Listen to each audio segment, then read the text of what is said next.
happening, guys? Welcome back to the channel. Welcome back to another video with your boy Thick Whips. Today we're in the garage with the 340. Just got back from some Dragy runs, some testing, and some more tuning. And we're gonna talk a little bit about the numbers, how they stack up against the Supra, and some of the previous numbers that I had on the 340. I think this is gonna be some interesting information and data for a lot of you guys. One thing I wanna note right off the bat is I'm still trying to dial in my technique when it comes to my 6130s, and also my technique in my quarter mile times. Different cars with different modifications all require their own special kind of techniques to get the best numbers that you can get. And the only way to figure that out is by trying over and over again. You definitely want to be in a place where there's no other cars, no other pedestrians. You want to do this in the safest manner as possible, which is why I drive out in the middle of nowhere and do all of this testing and tuning in order to try and find the best way to get these numbers. But even at that rate, you're kind of limited on time and how many times you can just do this over and over again without it becoming a little too dicey. I think you guys know what I'm saying, but I definitely got in as many runs as I'm comfortable with at this point until we start making some changes to what we have so far. For anyone that is new to the channel, this is my 2016 BMW F30 340 all-wheel drive, X-Drive. We have all the basic bolt-ons: intake, charge pipe, catless downpipe, AFE full cat back exhaust system. As far as my turbo, I'm running the Dynamic AutoWorks FlowMax 2.5 Plus turbo. As far as my fueling, I'm running the Dorch high pressure fuel pump stage 2. And the tune that we are currently on is with CD919, and it is an E50 blend tune. Current tire setup is the Yokohama Advan Apexes V601s. Current suspension setup that I have in the car, you guys, is the KWV2 coilovers. As for the transmission, we are on XHP stage 3. Now first we'll talk a little bit about the quarter mile times before we get into the 60 to 130 times. As far as quarter mile times go, I tried this out a few different ways. I tried it out in Sport Plus, I tried it out in DSC completely off mode, I tried it out in manual mode starting in second gear, I tried it out in manual mode starting in first gear. When I'm shifting the car, I'm shifting at 6,500 RPMs, and according to the dyno data and the power graph that I've seen, that looks like a good place to go ahead and let it get into the next gear. And then as far as launch goes, you guys, I'm not launching it super hard. I've heard some mixed feedback in terms of stock axles at 600 wheel horsepower doing full-on launches, so I've sort of just been doing softer launches. I try to build the RPMs to about 3,000 RPMs. So the best run that I was able to pull off so far was a 10.9 at 130 miles an hour. I started the run in second gear with DSC completely off in manual mode at about 3,000 RPMs. This seemed to give me the best results in terms of the car making it down the stretch the fastest. I did a couple of other passes in first gear and in second gear and in Sport Plus mode and Sport mode. They were all right around 10.9, but the fastest one was in fact with DSC completely off in second gear at about 3,000 RPM launch. Now with that number being pretty good, speaking with Chris and going over the numbers, we think that we can definitely get this car into the mid-10s. But the reality is, I mean, you can really do some basic stuff to these B58s in these cars, and you're already in the 10s, which is pretty incredible. So that's really not too bad. For a first preliminary run, we're already in the 10s. I think we can definitely get down to mid-10s. You also have to remember, we still have to mess around a little bit with XHP to kind of dial it into our liking. There's a lot of things that you can go ahead and adjust in XHP to get you better times. Right now, I'm just on the basic stage 3 XHP flash for the trans. So as time goes on here, we'll both have to kind of mess with those settings and see what we can get out of the transmission. Now, something else that I do want to mention, you guys, is my 340 is full weight. I did not remove anything,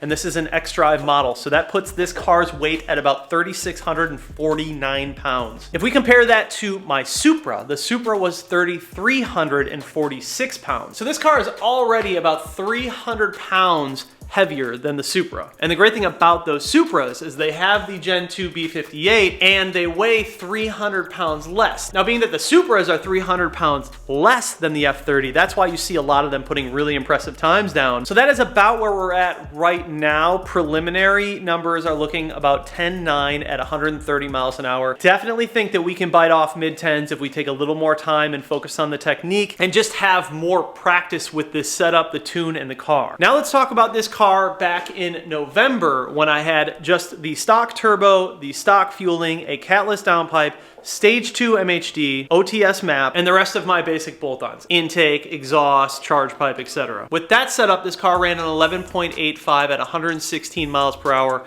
on 93 octane, stage 2 OTS tune. But that is a really impressive time. We were able to shave off a full second just by doing an upgraded turbo and some different fueling. The next times that we're going to talk about with the current setup are the 60 to 130 mile per hour times. As far as times go, currently for this car, I was able to run a 7.6 second 60 to 130 mile per hour time. That's pretty good, but again, Chris and I think that we can get that much better. I've only been able to do 2 passes for a 60 to 130 mile per hour run. Really what all this comes down to is just taking more time to focus on technique and get more seat time in and more runs in on the road. Now, as far as technique, I started the run in 3rd gear with a brake boost around 55, 58 miles per hour, and then led into the 60 mile per hour up to 130. I had a conversation with Chris and he was saying he actually starts the car usually in 4th gear and starts brake boosting around 50 miles per hour and then leads into the 60 mile per hour up to 130 miles per hour. So there are definitely some things we could change there with technique as well, trying to get the time a little bit lower. But in general, I just think there's always going to be room for improvement when it comes to this sort of stuff. Unfortunately, I don't have any 60 to 130 mile per hour times when I had this car on stage 2 OTS. This will really be the first time that I've actually hyper focused on getting as many Dragy runs as possible on a setup. Next, we're going to talk about some numbers that I have from the Supra setup. Unfortunately, I didn't get any quarter mile times when I had my Supra on Pure 800 with the it's like an E40 blend tune under Pure Boost, but I did find a 60 to 130 mile per hour time that I think is pretty accurate for what I was running at that time. And that car pulled off an 8.11 second 60 to 130 mile per hour run. Now on the Supra, all I had done was the Pure 800 setup, the basic bolt-ons, and it was tuned on an E40 blend map with Pure Boost. So being that this car is 300 pounds heavier than the Supra was, but it's already beating the Supra in a 60 to 130 mile per hour time, is pretty impressive. They both had upgraded turbos. I do think that the Flowmax 2.5 turbo has larger internals, so you're gonna see some different numbers with this particular setup.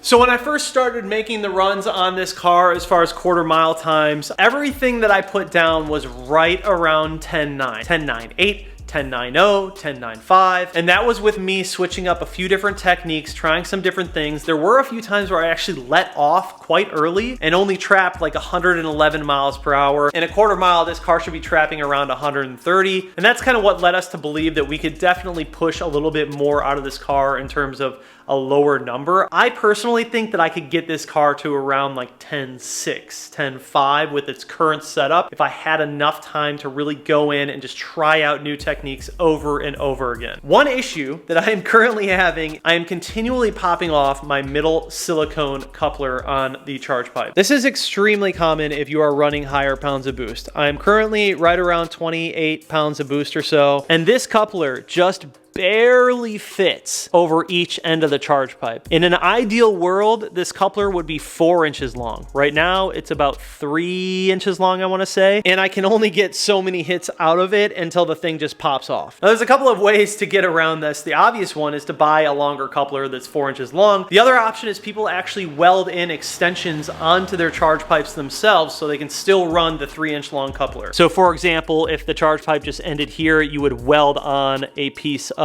metal like that much further, right? And so it would close the gap that you have from here to here. I think with stock turbos, you're really not going to run into this sort of issue. It's just when you get up into those higher boost numbers, it's just so much pressure that you can start blowing these things off left and right. I haven't had any issues with the charge pipe coming off at the bottom turbo side.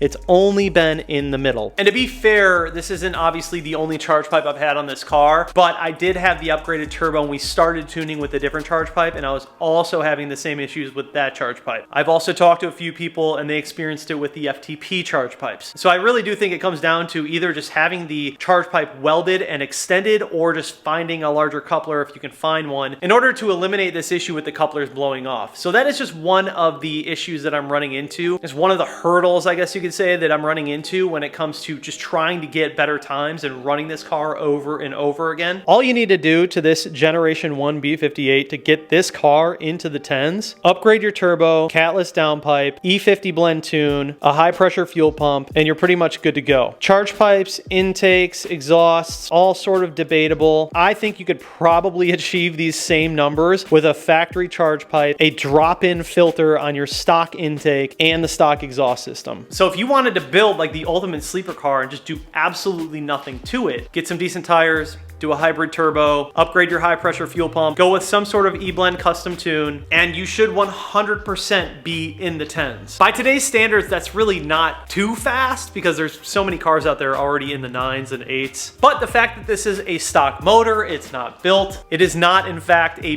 bigger turbo. It is a hybrid turbo. We're not running meth injection or anything like that. I think that that's pretty impressive. So I'm gonna do some more digging around and see what I can figure out with this whole coupler situation. You can actually see right on the edge, it's starting to bulge up just a little bit because the nib of the end of the charge pipe is like right here. This thing is just not long enough to go over the entire charge pipe with this entire gap here. I'm gonna dig around, see what I can find.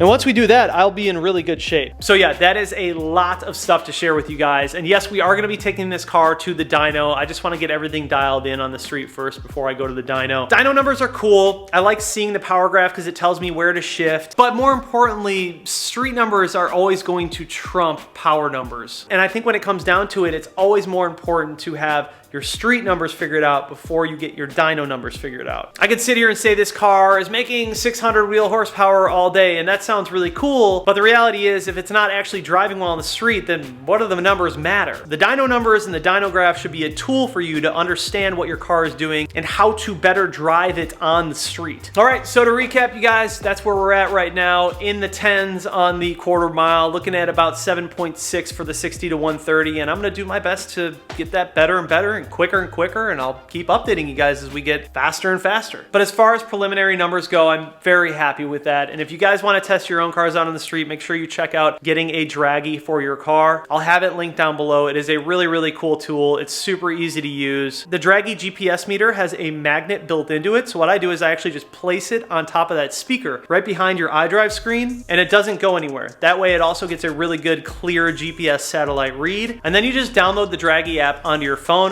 iOS or Android, and you can start running your times. It's also really cool because they have leaderboards, so you can see all of the people who are faster than you and kind of where you stack up amongst all of the other BMWs in the world. It's really interesting, and there are some very fast, impressive cars out there. I even have a 60 to 130 mile per hour time from my 328. You guys ready for this? 19.21 seconds. Yeah.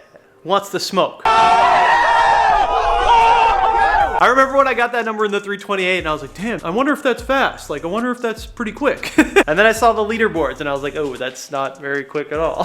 So it's just a really cool app, and you can really compare your times. And also people put in what their tunes are, what their modifications are. So you get a general idea of where you should be at when you add certain things to your car. You can also follow other people that you know. My profile is Thick Whips on Dragy. Make sure you guys follow me. I post all of my numbers up there with all of my modifications. And honestly, when it comes to setting up these cars, it's a really useful tool. Anyways, you guys, I hope this video brought you some value. I tried to cover as much as possible with this car. Like I said, we're gonna be back out in the streets trying more and more to get better and better numbers. And as my techniques change and as I learn certain things, I will bring you guys up to speed, and I'll try to keep you guys in the loop as much as possible. But I appreciate you guys so much for watching the video and following along. If you guys wanna support the channel, there's gonna be merchandise links down below. We got decals, hoodies, sweatshirts, t-shirts, hats, all kinds of stuff. But I think that about does it. Thank you guys so much for watching. I love y'all. I'll see you in the next one. Peace out.